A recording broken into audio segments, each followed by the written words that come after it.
Welcome back to this episode of Beyond the Mats podcast.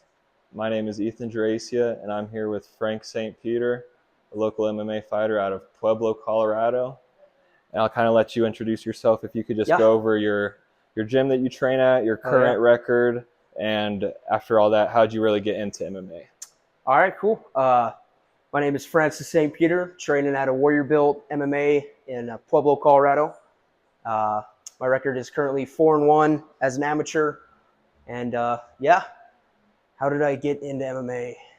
It's simple. I know my dad, I think my dad signed up first. He was looking to do jiu-jitsu. He wrestled his whole life. So he's really into the wrestling community, the grappling. So he wanted to try something else besides wrestling, and decided to sign up here, do some jiu-jitsu. And I didn't want to do it. If I'm being honest, I thought jiu-jitsu, I thought it was gay. When I first started, I thought it was gay. I was like, man, I'm not rolling with sweaty men, dude, doing all this shit, man. Hell no. Definitely feel like that's something everyone's got to get past that first. Once you get past that, though, it's pretty normal. Yeah. Like, if you're one of the boys, you're like, that's your first thought. You're like, man, I'm not doing this. This is gay. But eventually, I came to just do the striking, just do the boxing, stuff like that. And eventually, he convinced me to do grappling as well. Tried it out, and it was actually fun. It was amazing. That's awesome. It was fun, man. So here I am, 3 years later, still training, trying to pursue a career in MMA. Awesome. Well, let's just get started with something every fighter faces eventually. What is your lowest moment that you've had so far in this sport, and how did you bounce back from that? Well, I did have my first loss early this year in MMA, but I don't think that was the toughest moment for me. I think the toughest moment was when I started training for like 6 months. I've been doing BJJ, and I was ready to go compete. I was confident. I was like, man, I got this. But when you're new to training and competing, the difference when you actually when you're training in the gym and then you actually go compete, the nerves make it a way different game. And I think I went to like a white belt tournament, like I was telling you earlier, and got destroyed. Went like 0-3 in the jiu-jitsu tournament, and I was like, dude, I got to get better. So that was low for me. I think my dad won all of them. He went like 3-0. I went 0-3, and I was like, dude, I got to be that, man. I got to be winning. So after that, I started actually competing. I got into wrestling my senior year after that tournament to kind of build up my grappling experience, stepped up my training here. And, I think that was my lowest moment, but it was important. Yeah, I feel like every fighter definitely needs to go through that. It's a big turnaround point, just going through the losses at the tournament. You could either take that and run away from the sport, or just take it on the chin and prepare and get better from it. Exactly. I was like, either I suck and I'm going to quit, or I'm going to put everything into this and get better. And I chose the latter, 100%. Awesome. So that kind of ties into the next question. What's a lesson from a loss that really stuck with you after a fight? I know you said you've only had that one loss earlier this year. Any lessons from that one particularly? From that loss particularly in MMA, I learned to be more patient and humble. It for sure humbled me. Going into that fight, I was 3-0. I was fighting for the belt against now the number 1 ranked guy in Colorado. Very good fighter. And I was confident. I was overconfident, I'd say. I was like, I'm going to go in there. I'm going to smash this guy. I'm going to make it a quick night. So I was impatient, wasn't fighting my best abilities, got greedy, going for some takedowns, and he got the reversal and, boom, put me in a submission immediately. And, that sucked. Losing to overconfidence sucks, especially when you're the better fighter, but that was a night you didn't show up, making mistakes like that. I feel like that ties into what before kind of has to happen. It's just kind of make you a better fighter in the end.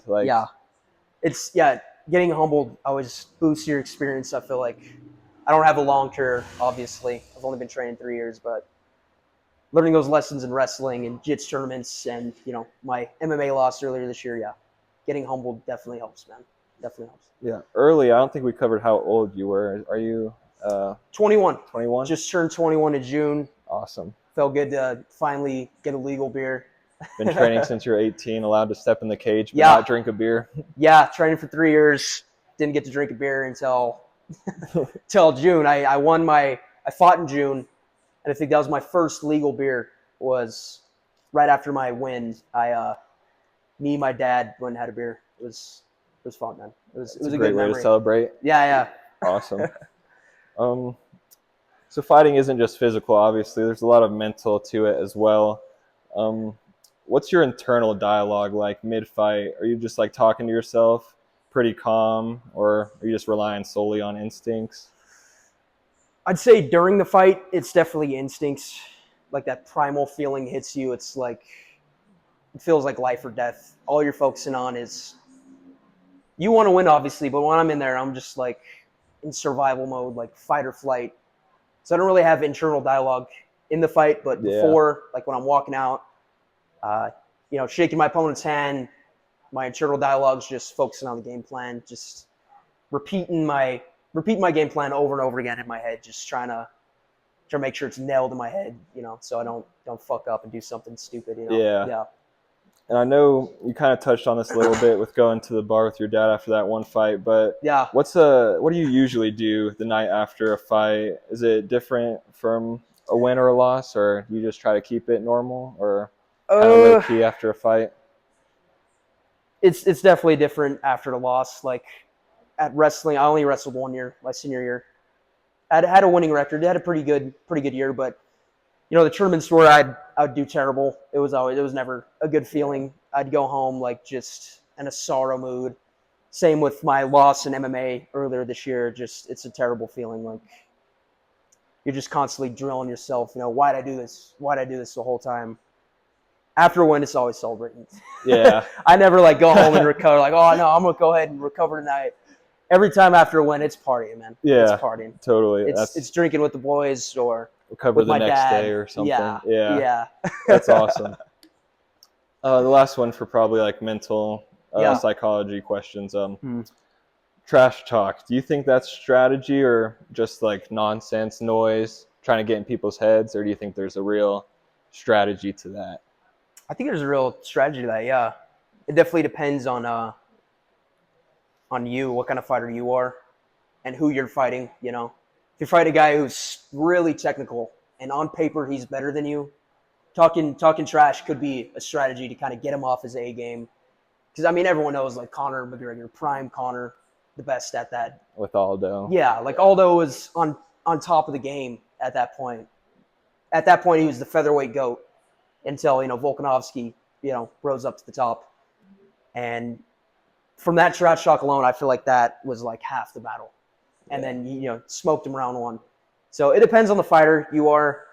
That's not my thing, just because I'm the type of guy where I don't want to eat my words. Like if I lose and I was like, oh man, now I look stupid. I talked all that game. Now here I am laying on the mat, colded after I talked all that shit. No.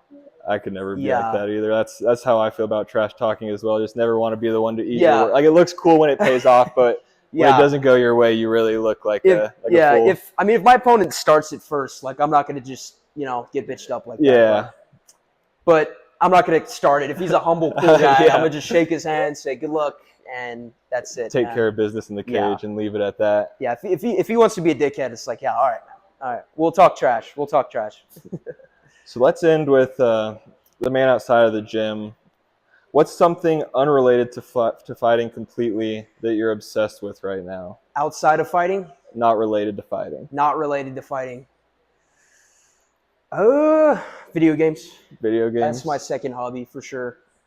Every night after practice, I go home and kind of reflect on training, and then I hop on the game, hop on with the boys. I'm really into Fallout. Fallout's like one of my favorite game series, man. Yeah, I love Fallout. Especially New Vegas. If you see my room, I got like a bunch of Fallout decorations. That's awesome. If you know like the NCR, I got like an NCR flag in my room. Nuka-Cola clock, like a Fallout shelter sign. So right now that's what I'm trying to do, trying to build up like my Fallout decoration memorabilia. Yeah, so video games outside of fighting for sure. That's awesome. What's one misconception people have about fighters that really annoys you? Some kind of stereotype that maybe people have without even really getting to know you, or Yeah. they just assume? Probably that you're like a violent person, or that you think you're a badass outside. Like, oh, you train, you probably think you're fucking badass. Like, no, man. I feel like most fighters I've met, or BJJ practitioners, anyone in Yeah. martial arts, they're usually like the most humble dudes. Yeah. And you train jiu-jitsu, it's Yeah. like the most humble, cool people you It's meet definitely, are on the mats, man. definitely. I've never met someone in my gym who's an experienced martial artist and is a dickhead. That's never been the case, man. They're usually humble people. So yeah, I'd say fighters usually aren't violent off the mat. Yeah, I feel like Yeah, they're capable of violence, but the way they use it, yeah, different than just being violent, Yeah. out of control. So yeah. When you get used to, when you know you can handle someone on the street that's untrained, you don't really want to get in this street fight. yeah, exactly. That's not something you want to do. You just know how dangerous that can be and what that can Yeah, lead it's to, like and I'd win the fight, so what? Do I really just got to prove avoid it. this? Avoid it altogether. Yeah, man. What's something that you've sacrificed most people don't realize comes with the fighting lifestyle? Time, dude. Time. Time. When you're training 5 to 6 days a week,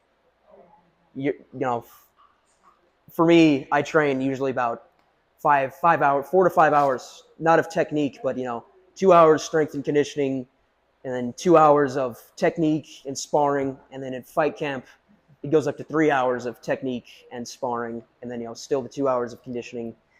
So I mean, yeah, that's 4 to 5 hours of your day gone every 5 to 6 days a week. That's your friends make plans without you a lot. That's Yeah. something that sucks. You miss a lot. I've missed a lot of vacations where I was like, nah, I'm in fight camp. I can't go. Time, man. I've missed a lot to be here, but I feel like at the end of the day, it's worth it. I can defend myself. I've made friends. I've made plenty of good experiences on the mats, fighting in the cage. So Seems like it's definitely paying off so far. Just yeah, it's paying off. And even when you're done fighting, it's like you won't regret all that time you missed.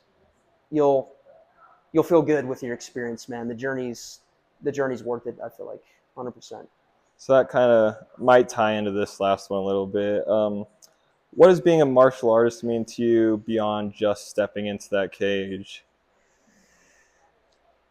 Being a man, man, just being a being a man, knowing how to defend yourself. Because even if you're not competing, even if you want to do this as a hobby, you're still reaping those same benefits of being able to defend yourself in the street. If you have a family, Yeah. you got to be able to defend your wife, your kids, your partner, whoever. You got to be able to defend your friends when you go out. If you're the homie in the friend group who knows how to fight, you got to be able to handle business.